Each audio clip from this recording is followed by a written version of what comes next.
The Rubik's Cube story.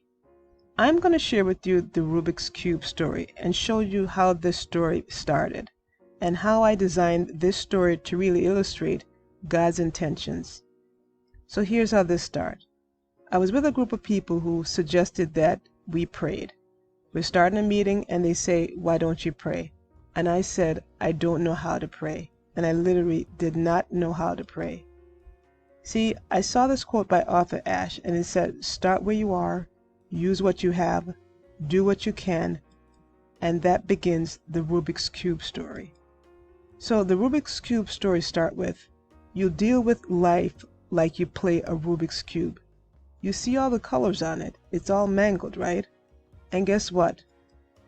When you get a few of the colors in order, you're thinking you're so smart, but yet most people are stuck figuring out the whole puzzle, even though they've connected a few of the colors. Even yet, you figured out how to solve the whole puzzle.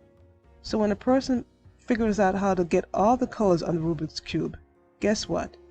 You think you're a genius and that you have all the answers to life. Yet inside you're broke and broken.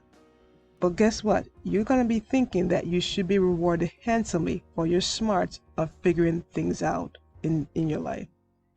You know what? This is God's Rubik Cube. It's a masterful creation and an orchestration of all things. It's more than just one colors. It's a myriad of colors. It's a myriad of things that are happening simultaneously. So be in awe of what true magnificence look like. God did all this, and yet we can't give him thanks.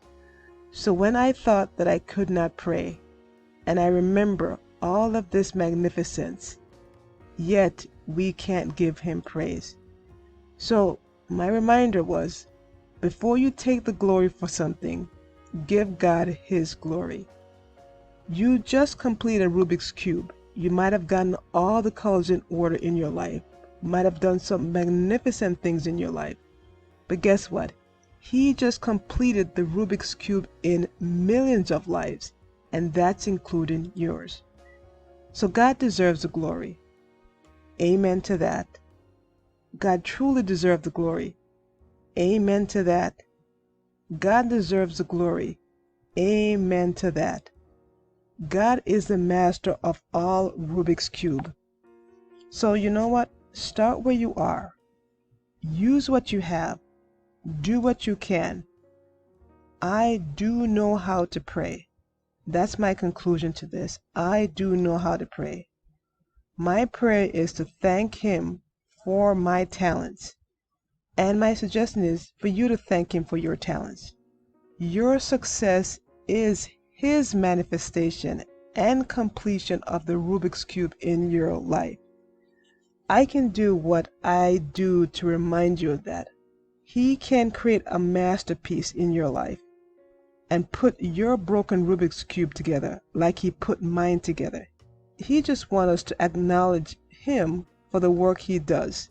So just the same way we want acknowledgement and praise and recognition for the Rubik's Cubes that we complete in our lives. We've achieved that degree. We've got that job promotion. We've done some awesome things. We've bought a house. He just wants the recognition for what he has done in your life. He wants the encouragement just the same way you want that encouragement to say what, you know what, you're doing a great job.